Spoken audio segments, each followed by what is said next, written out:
আজকে কথা হবে যুবনেতা অভিষেক বন্দ্যোপাধ্যায় এবং তার নেতৃত্বে ভারতের পেহেলগাম যে সন্ত্রাসবাদ একটি ন্যক্কারজনক ঘটনা ঘটেছে, একটি নিন্দনীয় এবং জঘন্য ঘটনা ঘটিয়েছে পাক মদতপুষ্ট জঙ্গিরা, তার বিরুদ্ধে ভারত সরকার একটি প্রতিনিধি দল, 7টি দল বিভিন্নভাবে পৃথিবীর বিভিন্ন দেশে কিন্তু যাবে। সেই প্রতিনিধির মধ্যে অন্যতম একজন সদস্য হলেন তৃণমূল কংগ্রেসের যুব নেতা অভিষেক বন্দ্যোপাধ্যায়, যুব আইকন অভিষেক বন্দ্যোপাধ্যায়।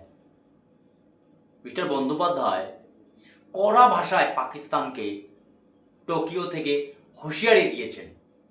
তার আগে তিনি বাংলার যারা স্বাধীনতা সংগ্রামী ছিলেন তাদের প্রতি শ্রদ্ধা জ্ঞাপন করেন এবং তিনি মেনলি পাকিস্তান ইস্যুতে যেভাবে টোকিওর মাটিতে দাঁড়িয়ে অভিষেক বন্দ্যোপাধ্যায় সরাসরি সন্ত্রাসবাদ পাগলা কুকুর আর তা পালন করে পাকিস্তান,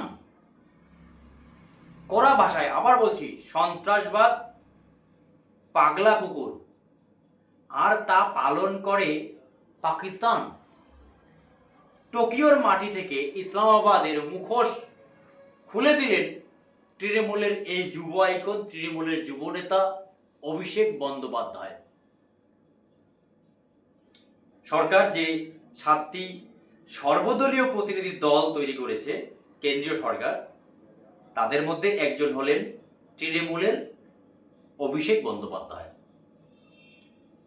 সেখানে জাপান থেকে পাকিস্তানকে আক্রমণ করলেন তৃণমূল নেতা এবং জাতীয় ইস্যুতে, জাতীয় নিরাপত্তা ইস্যুতে এবং তার সাথে সাথে দেশের বিষয়ে সমস্ত রাজনৈতিক দল কাঁধে কাঁধ মিলিয়ে কেন্দ্রীয় সরকারের সাথে রয়েছে, তারও একটি গুরুত্বপূর্ণ কিন্তু উদাহরণ দর্শক।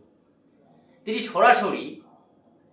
সরাসরি অভিষেক বন্দ্যোপাধ্যায় কিন্তু একদম নাম করে পাকিস্তানকে কিন্তু কড়া ভাষায় হুঁশিয়ারি দিয়েছেন এবং তিনি বক্তব্য রাখবার সময় তিনি পরিষ্কার বলেছেন যে তিনি ভারতবর্ষের বিরোধী দলের একজন নেতা। কেন্দ্রে নরেন্দ্র মোদী সরকারের তিনি প্রতিনিধি নন, তিনি বিরোধী দল নেতা।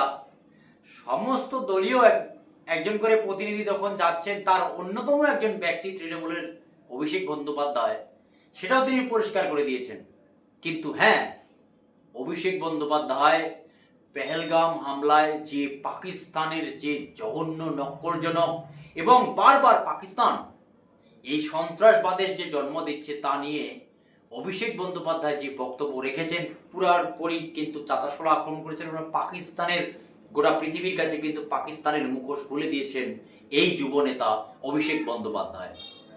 আগামীতে আমরা দেখব এই তৃণমূল কংগ্রেস নেতা অভিষেক বন্দ্যোপাধ্যায় যেভাবে সরাসরি আমরা দেখলাম দর্শক, যেভাবে তৃণমূল কংগ্রেসের সভাপতি তৃণমূল কংগ্রেসের যুব আইকন এবং যুব নেতা এবং সাংসদ, তিনি যেভাবে সরাসরি আন্তর্জাতিক মঞ্চে পাকিস্তানের মুখোশ খুলে দিলেন, তাহলে এটা প্রমাণিত হয়ে গেল যে দেশের গুরুত্বপূর্ণ ইস্যুতে এবং রাষ্ট্রের ব্যাপারে, দেশের ব্যাপারে সমস্ত রাজনৈতিক দল কাঁধে কাঁধ মিলিয়ে পাকিস্তানের বিরুদ্ধে এবং পাকিস্তানের সন্ত্রাসবাদের বিরুদ্ধে যে ভারত সরকার যে নীতি অবলম্বন করেছে, তার বিরুদ্ধে ভারতবর্ষের সমস্ত রাজনৈতিক দল, পাকিস্তানের বিরুদ্ধে সমস্ত ভারতবাসী, পাকিস্তানকে আগামীতে কি করে পাকিস্তানের বিরুদ্ধে আরও ব্যবস্থা নেওয়া যায় তার উপরে আশা করি আরও চর্চা হবে এবং পাকিস্তানের সন্ত্রাসবাদ